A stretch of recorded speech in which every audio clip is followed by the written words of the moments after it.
Hey, sports fans, Larry Eder, RunBlogRun, your favorite program, Socialing the Distance with Elle Purrier. Elle, would you pronounce your last name for me so I say it right the rest of the program? Yeah, it's Elle Purrier St. Pierre. Elle Purrier St. Pierre. Okay. Yeah, I didn't get I'm sorry, I didn't have your married name in there. Okay. Cool. All right. And great to see you. And you're in Flagstaff. Thank you for taking some time today. Yeah, of course. So you had that out of sight 358 36 1500 on the 9th of May. And that was really fun to watch. Were you surprised by how fast you ran?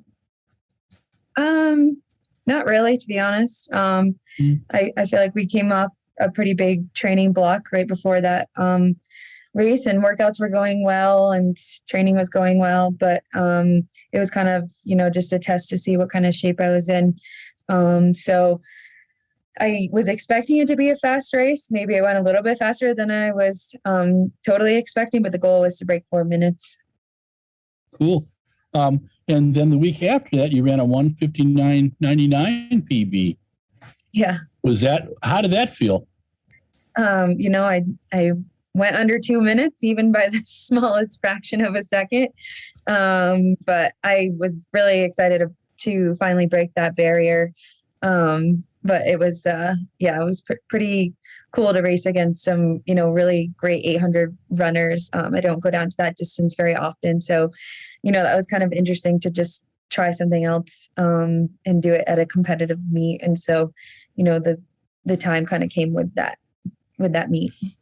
You've had some pretty cool racing, the 9:10 2-mile American record, which I thought was phenomenal. I love the way you did the last 800 because you just dug in. That was so cool.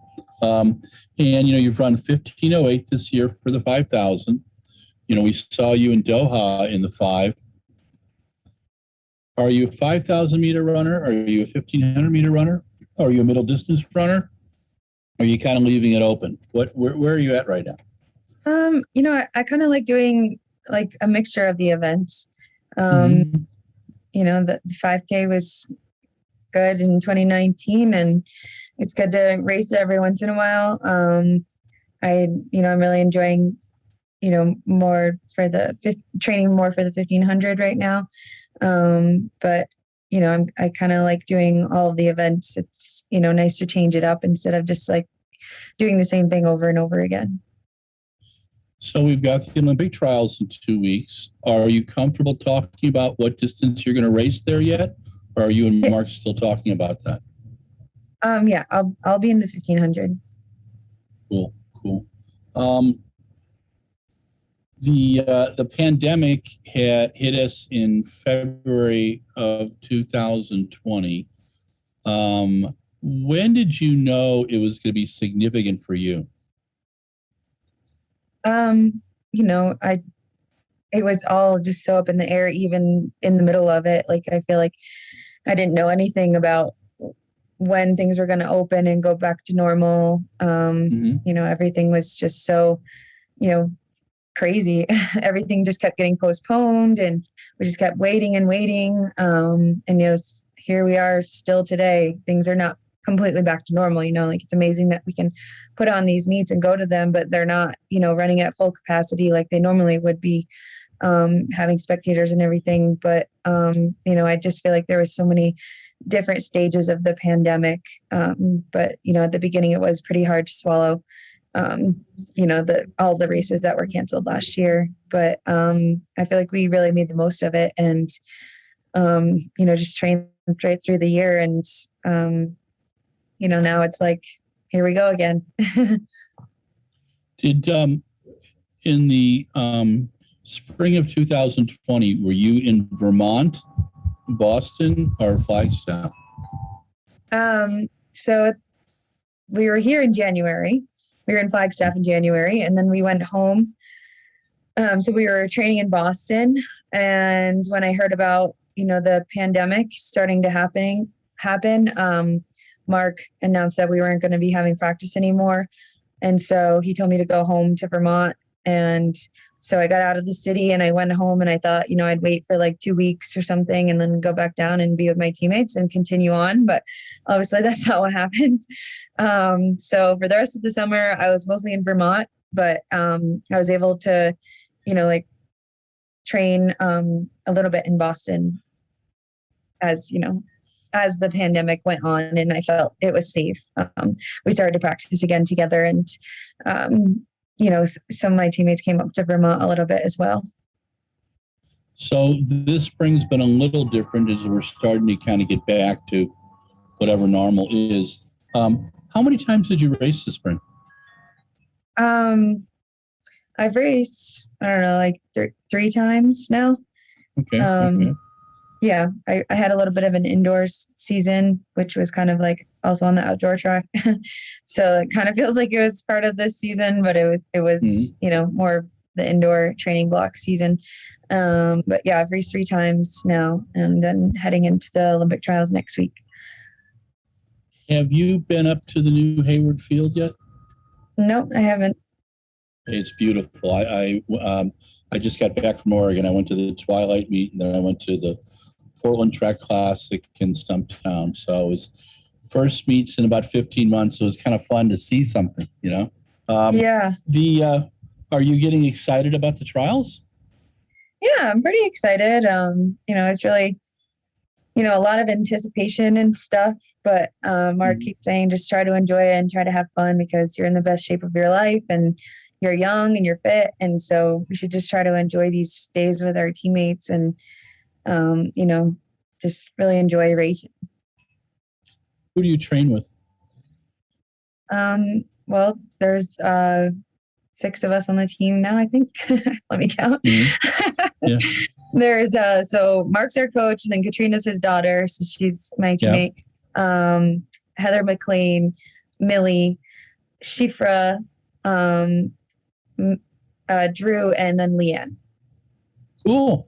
7 of us total, but I have 6 teammates. Yeah, that's what I meant. Do you train most days together? Yeah, we train every day together. Okay. Yeah. What's a typical week for you like? Not in terms of sessions, like hard day on the track, weights, that kind of a thing. How's Mark working with you? Yeah, we do quite a bit of mileage. Just only 2 days a week on the track or doing like a harder session, and then the rest of the week is just normal mileage week. We do one run a week that's a long run on the weekend, and then 1 day a week that's kind of a down day or off, and then I lift on my workout days. How long has Mark coached you now? Is it 4 years? 3. And who did you have coaching you before that? Rob Hoppler. Okay. Was he your college coach? Yeah, he's my college coach. Robert Hoppler is his name, but we called him Hop. Okay. Yeah, he's just a New England guy who's been in this sport a long time, and he was actually really good friends with Mark, so that kind of helped the transition there. But he was a really great coach, and still a mentor of mine now. And where did you go undergrad? Where'd you go to school? University of New Hampshire. Oh, cool. In Nashua? Durham. Okay. I lived in Peterborough back in 89 and 90. And cool. So a drive to Nashua and sometimes to Durham, Nashua for pizza. Oh, cool. Yeah. So talk to me about, do you spend a lot of time following who your competition is, or do you just focus on your running, your training, and trying to enjoy everything? I try to have a healthy balance of both. Instagram and other social media makes it pretty easy to see what everybody's doing, like at all times. So that can be a little bit overwhelming and too much stimulation, I think, sometimes. So I try to, not follow like a ton of runners, but, at least stay up to date with what people are doing. Like I don't want to be like not knowing like who's in shape right now and who's not. I think, it's good to be educated, but it's also good to like just focus on myself and not to compare myself all the time to what people are doing, because everybody's kind of going through their own stages and everything, and it doesn't necessarily mean one person's going to be a better runner on a specific day. It's kind of all just about what's working for me and the timing of that. When you're in Flagstaff and you're not running, what do you do to unwind? I like to sit on my porch at home with my dog and my husband. Okay, that's cool. Yeah, we've got a pretty nice view, and I don't know, we go for rides in the side-by-side that we just got, and nice. I spend a lot of time at the barn when I'm not home. Hanging out with my family and stuff. Did you guys have a dairy farm? Yeah, we have a dairy farm. Yep. That's cool. I currently live most of the time in Wisconsin, so most of my neighbors are neighbors with, in the area. There's farms everywhere, and I lived in Amish country before that. Did you, when you ran in high school? I'm trying to remember. Did you run on a girls' team, or was it such a small school that it was a combined team? We practiced together, but I feel like that's most high schools. Maybe not. I don't know. It was one team, but obviously when we raced, it was just against girls. But yeah, we had a really small school. I went to a really small school, and then our team was, just starting out. So when I first joined, I don't know, there was like 3 of us girls, honestly. And then like a couple guys. And towards the end of my high school career, we had like a full team to like score and everything at states. That was pretty cool. But yeah, I didn't even run cross country my freshman year because our school didn't have a team. So wow. Okay. When did you know that you wanted to be a pro athlete? Not until towards the end of my career in college. I didn't really view that as something that I was going to do after college until probably my junior year. I started thinking about it.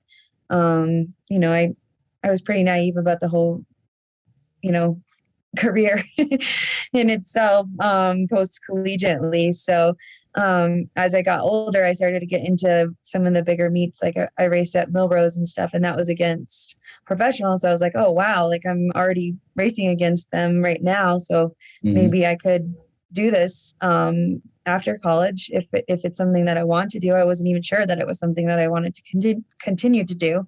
But my career just kept moving on, and I really blossomed as a runner, and I started to take those conversations more seriously, and then it wasn't until my senior and fifth year that I started talking more seriously about it and talking with the right people to kind of figure out where I could run and who I could run for, stuff like that. Cool. What's your favorite thing about being a professional athlete? My favorite thing about being a professional athlete is probably all the places that I get to travel to.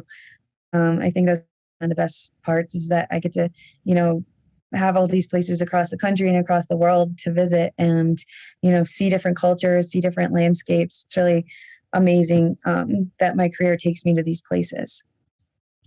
What's the most challenging part of being a professional athlete, besides talking to people like me?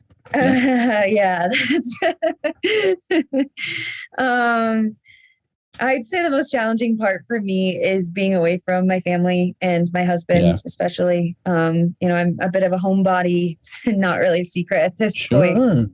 I love Vermont, and I love the farm, and I just miss my husband so much when I come out on these trips. But that's probably the hardest part. But we make it work, obviously. Like, he comes out and visits, and Mark's really good about letting me have my time when I go home, and I know I can still get the job done, and I figured out ways to do that. And so we've really made it work. But yeah, it's definitely one of the hardest parts is being away from home. What would you like me and the members of the media to know about you? Wow, that's a big one. I don't really know. Like, I feel like I'm just a regular girl. Like, I don't know. I don't really, I feel like I've made it so far in my career, but I'm still the same me. Like, I feel like the people that I hung out with in high school, the people I hung out with in college would attest to that I'm still, the same Ellie and the same person. And, um, you know, normal people can make it, make these big dreams come true. But yeah, I don't know. That's a tough question. No, I want to, I had it the other day. I was interviewing an athlete, and the athlete said, well, it was Will Lear. I don't know if you've met Will. Will's yeah, I know him. yeah. And I've known Will since he was in college. And he's like, he goes, continue to tell the stories. He goes, everybody writes about the stats. I want to know about the athlete and what makes them tick. What makes you tick? Why is running fast and seeing how fast you can run and challenging yourself so important to you at this time in your life? I've always been a competitive person ever since I was a little kid. Growing up on a farm, I was always trying to keep up with the boys and do just as much work as them physically, and I don't know, I guess it's just my personality to be competitive, but I think I probably picked the right sport. But, I love also like being in competition with myself. Like there's nothing better than setting goals and achieving them or exceeding them. That's definitely something that makes me tick, makes me want to do more, is to always work harder and run faster. It's just really rewarding. I want to take you back to a few races now. The one where more people heard about you was at Millrose with your 416. I've got some wonderful pictures of you, and that race looked really close. Did you surprise yourself with the 416? You knew you could run fast, or was the time surprising to you? Yeah, the time was really surprising to me. I was not expecting that at all. I think there's only probably a few people, honestly, that thought I could do that on that day. One being my college coach and my current coach now, Mark. And I called Hop. He was, that's like, obviously he was so excited, but like he wasn't surprised at all. Like, I think Mark was a little bit surprised. Like he thought I was going to run like 420, I think, or like break 420. And it's pretty fun to see his face after, right after the race, because he was like one of the first people I saw. But I was pretty shocked. I didn't think I would be running that fast that day. I knew it was going to be really competitive. The field was so stacked, but I just really did not expect to run 416 and break the American record at all. But it was definitely a turning point in my career, I'd say. Cool. The next year, well, it was when they moved the New Balance meet to Seabreeze? Ocean Breeze, excuse me. Yeah. In New Jersey. I always call it Seabreeze. I think it's because that when I was a kid, they used to put that stuff on to keep us from sunburns. It's called Seabreeze, and it's still in the brain. You ran a brilliant 9:10, and that was what I was impressed with was how you finished. You finished like a world-class racer. I mean, it tells me that you can race with the best in the world. And you're also able to handle a TV interview within a few minutes. That's like an interval workout. How did you feel during that race?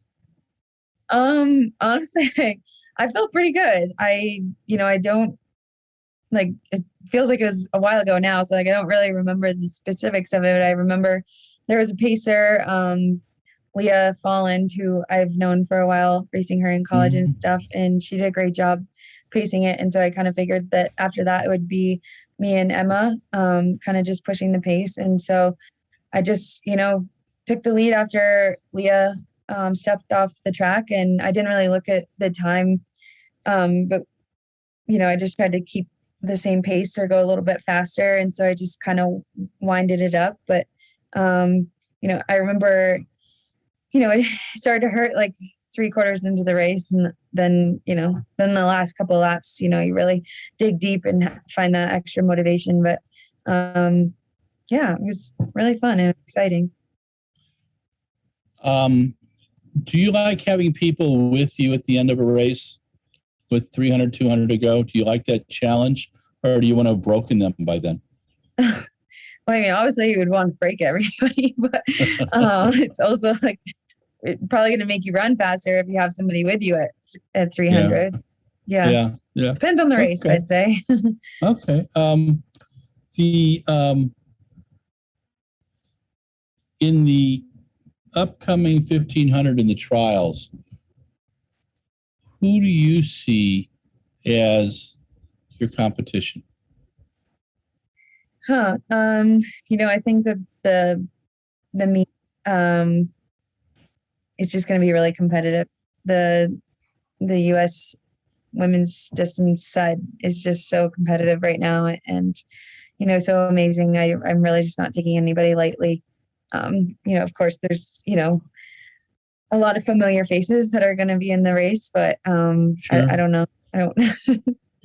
That's cool. No. I mean, I'm just curious to see how different athletes do different things. When I talked to Craig Engels the other day, I said, "Hey, what's your goal?" And he said, "Just one thing: beat Matt Centrowitz." And I'm kind of going, "Okay, that's fun, but you also got to be careful because, like you said, especially in American women's distance running, I can't recall a time when so many American women have been running so well." Yeah. And it's like and we all respect each other a lot, but obviously we still want to beat each other. Oh, sure. So when you ran your 800, you ran that was Mount Sac, right? That was the 15th. No, the sound running. Sound running. Tell me about the sound running meets. Did you like that meet? Yeah, it was really good. We went early in the morning, so I'm not really used to that, but I kind of enjoyed just kind of getting the race over with. And it was a stacked field, really competitive. I love meets like that where you just show up and the pace is going to be hot from the start, and so you just kind of latch on and see what you can do. Those are honestly my favorite kind of meets. When you're in an 800, a lot of pressure, are you holding on for dear life in the 800? Yes. Okay, that's it. I mean, I was always curious because seeing you race the 5,000 and you look very relaxed at that, and the 1,500 mile, you seem right in that zone. I'm just kind of going, oh my God, what does the 800 feel like? And that's what I was curious about. Yeah, I mean, the first time you run an 800 in a while, it always feels like really fast. So I ran one in Phoenix earlier this winter, and it was like, whoa, I forgot what that feels like. But it's also over with so quick, so you don't have time to think, and you just freaking run, But yeah. I ran another one in a few weeks ago, and it was not quite as fast, but it was so windy and cold and rainy that day, and it just really it's just crazy how much of a difference the weather can make sometimes, but it just still hurt just as bad. What do you like training at altitude? Yeah, I've really grown to like it out here in Flagstaff. We've always come here, and I've gotten kind of used to like the environment here, and I know quite a few people here and stuff, and we kind of have like the places that we like to run, and a lot of really great resources here. I don't think I would want to live here full time, but I think it's really benefited me and the rest of my team to come and do our training camps here, because when we go back down to sea level, it just feels so great to breathe. And I think that we've all responded really well to the training up here. It's definitely different, and it takes adjustment. Everything's a bit more extreme up here. Just everything kind of affects you like in ways that you probably wouldn't think. Like it's a little bit harder to sleep. You get a little bit hungrier. Sometimes it affects my appetite the opposite way, which is not good. But yeah, it's just takes a lot of adjustment, but I've really enjoyed it. The last couple of trips, we've had a really great time out here. Do you do core work? Yeah. Core training, medicine ball, kettlebells, things like that? Yeah, 2 days a week, or usually I lift 1 day a week after our hard track sessions, and then I do core. I don't know, 3 to 4 days a week. Yeah. Do you stretch much? Or do you do a full warm up, cool down? Or some people just, some distance runners will even do a cool down after the workout. Some like to do it before and after. Yeah, I do it before and after. I mostly do like dynamics and stuff, like swings before I run. And then after I do more of the static stretching. And then I do core and stuff like that. Do you use massage or acupuncture? Yeah, we get massage once a week, and it's Cool. a really big benefit to my training. I really don't think I could train quite as hard without that. I just feel like, it's just so crucial. We work our bodies so hard, and they really get bound up and tight, and that's what's going to cause an injury. So if I didn't have massage 1 day a week, then I really think it would be a huge detriment to my training. What is your long run like? What distance do you do for a long run? During bigger buildup, bigger training blocks, I do anywhere from 14 to 16 miles on a long run day. But right now it's been a little bit less since we're kind of tapering into the trials. Not this year, obviously, but in the future, will you take a dab at the 10,000 meters? I don't know. That's not really been a part of our conversation at all. Probably not until I have to do that when I'm older, I'd assume. But I don't really have any, maybe it would be fun to try it once or something, but I don't really, see that as something that I would want to do. Will we see you competing till 2024? Yeah, absolutely. What about 2028? I'll let you know. Okay, that's an honest answer.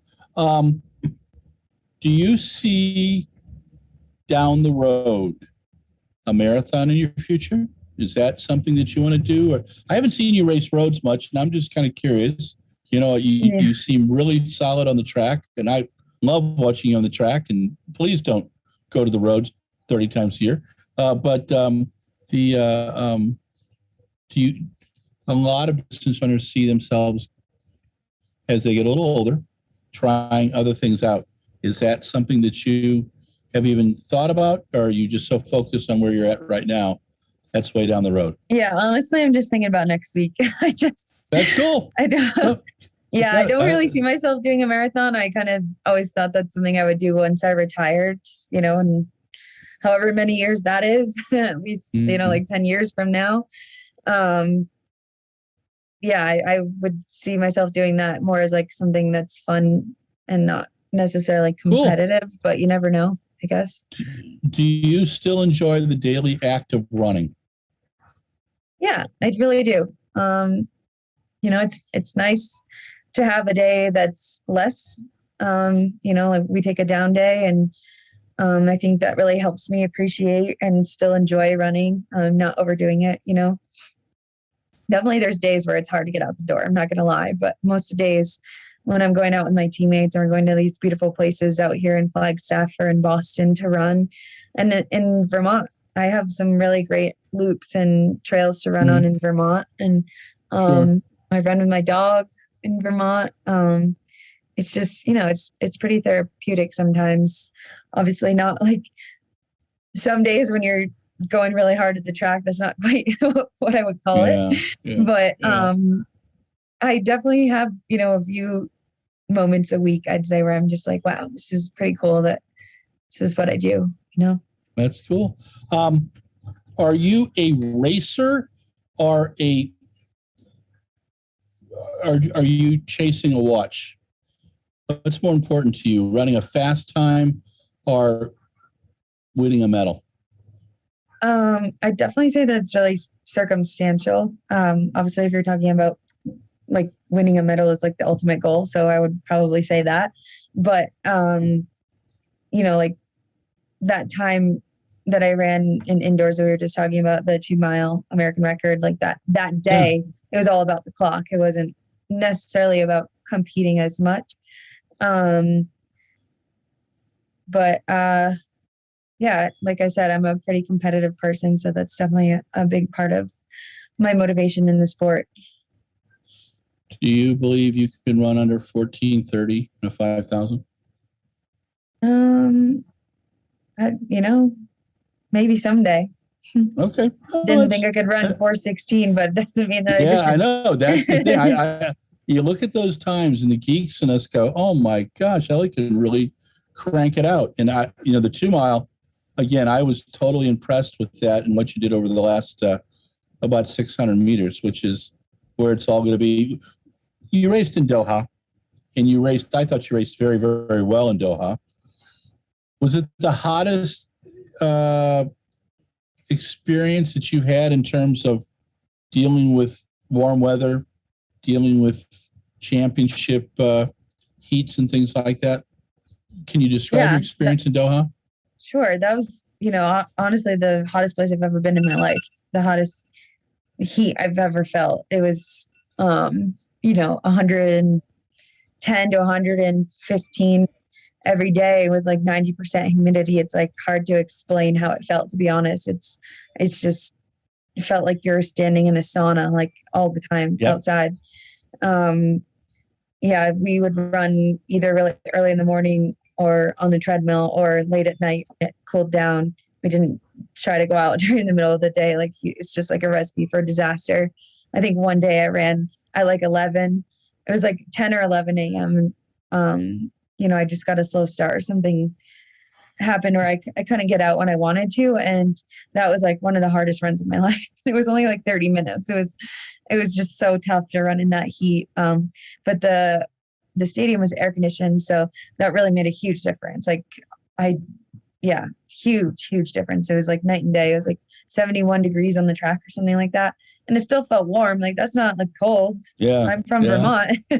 I'm used to the cold, but, even like running around the stadium was cooler than running we were like 20 minutes from the stadium at our hotel.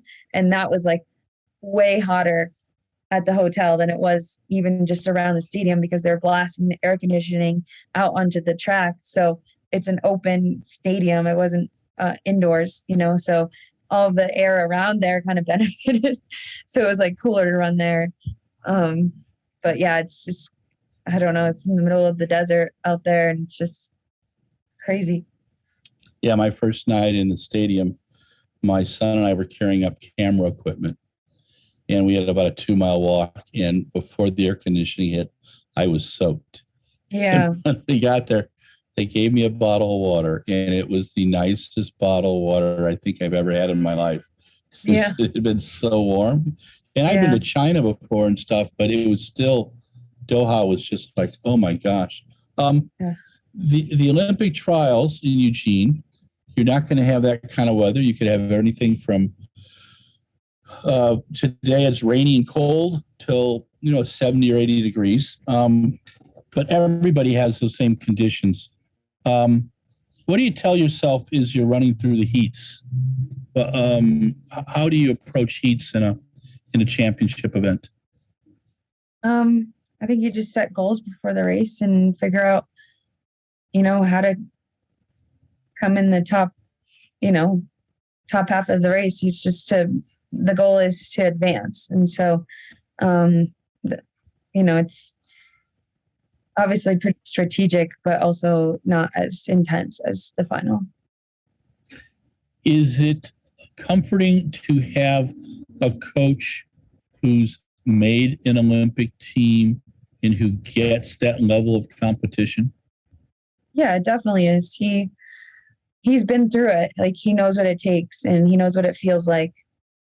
He also has so much confidence in us. And so that should give us more confidence that somebody who's done it before knows what it takes, says you can do it. Like that's what more can you ask for? When Mark does social media about you all, he is so proud. What's his coaching style like? Is it very loose, very relaxed? Is he a science nerd? How does he approach? Does he give you the workout right before the workout, or do you guys do you know about stuff days ahead of time? No, he always just gives it to us, like usually the day before, like the night before, or the day of. Sometimes he changes it, tweaks it at night. And even like in the workout, like if he's kind of seeing that we're not feeling good or something, he'll kind of change it, or the other way around. If he sees that we're looking good, then he'll change it. But I think he's just so experienced and has so much knowledge about the sport. He, he's pretty relaxed, but also like serious. So like it's kind of the perfect mix. He kind of feels like all of our dad. Like he's Katrina's dad, but he's such a dad. And when we go to practice, we have fun and joke around and stuff. But when it comes to, practice and getting the job done, we're really serious, and he has some utmost confidence in us. But, I think he's always just kind of like, you can do it. And so like, he doesn't make it a big deal. Like when we're about to do something hard, like he knows that we can do it. And he kind of just, has that great perspective that helps us get through it, I'd say. Cool. Right. I'm going to give you the names of 5 athletes, up to 5 words to describe them. And it's just very relaxed.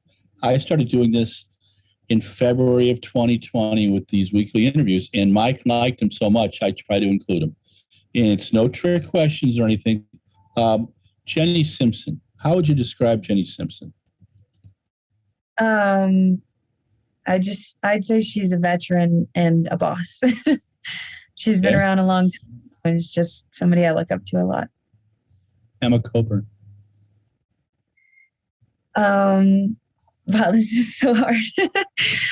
She's a word to describe. She's awesome. She's she's just really great at what she does on and off the track. Like she does so much for the sport. Like she does a lot of fundraisers and stuff, and she's just really involved, and obviously an amazing runner, but also does so many of these other cool things, and she's fun to hang around. Shelby Houlihan. A badass. Okay. All right. I've heard that one before. Okay. Yeah, she just kind of gives those vibes. Yeah. Carissa Schweitzer. So you just want one word? That was the... No, 1 to 5. I mean, it's just kind of... 1 to 5. You can use up to 5 words. Sorry about that. She's just cool. I don't know. She's, she's really strong, and somebody who's just, been really consistent, but also she's, the same age as me, and we were in the same class. So I feel like we have, a little bit of camaraderie. Sorry. It's okay. It's okay. Yeah, she's just cool. She's a cool runner. Cool. Laura Muir. Oh, wow. She's, she's just an inspiration. She's so fast. And somebody that, I think I can be really inspired by. I think it's so cool. She just shows up and gets the job done, and it's it just doesn't seem like she messes around. She just knows what she can do, and she does it. Finally, Gemma Reekie. Yeah, she's, I'd say, pretty similar to Laura. They are teammates. She's kind of younger and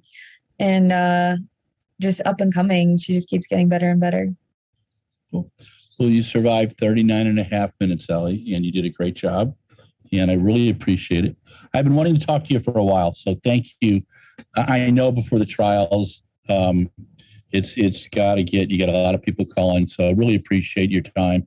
And perhaps we'll check in with you after the trials, and we'll be thinking about you. Just do your best.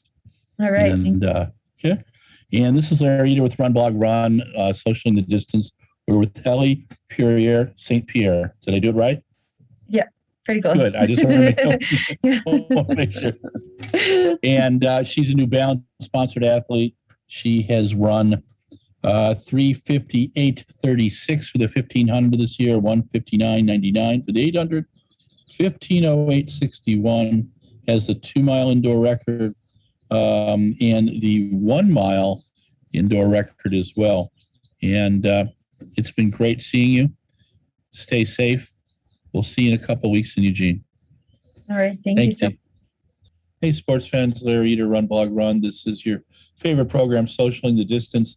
This is my favorite part of it, the epilogue, where I can wax poetically or just blather away. Today, I'm chatting about Elle Purrier, St. Pierre, 1,500-meter, 5,000-meter runner extraordinaire, New Balance sponsored athlete. Just over 20 months ago, she ran 4:16 for the mile at the Millrose, broke the world indoor record for the mile, and also she broke Mary Decker Slaney's American record over 30 plus years. Most of the time when you're compared to Mary Decker Slaney, it's a litmus test on how good you are, because Mary was a phenomenal athlete. 9 Achilles surgeries during her career. She ran a 3-hour marathon when she was a kid, but she had every American record from 800 meters to the 10,000. Elle Purrier may not be able to get the American record for the 800, but she can darn sure get it for the 1,500, the 3,000, the 5, and down the road for the 10. She's that talented. So we're looking forward to seeing her race in Eugene in the Olympic trials. And I'm looking forward to seeing her run in Tokyo. And let me tell you, she is a real medal contender in Tokyo. But first she has to get through the Olympic trials, as she knows. I don't think there'll be any real challenges. The bottom line is Ellie is at the top of the class in terms of women's 1,500-meter runners. She's that good. That 3:58:36, superb. Now getting under 2 flat in the 800, fantastic. Running a 15:08. She's running a little faster, but that's good. She's got the strength to make it through the heats. She's got the speed to make it through the heats. I expect her to make it through the heats and do very well in Eugene, and also medal in Tokyo. This is Larry Eder, RunBlogRun, Socialing the Distance. We featured Elle Purrier, St. Pierre today, a New Balance sponsored athlete. If you like RunBlogRun, like us on Facebook, Instagram, and Twitter. If you love us, subscribe to YouTube. This is Larry Eder with RunBlogRun, signing off.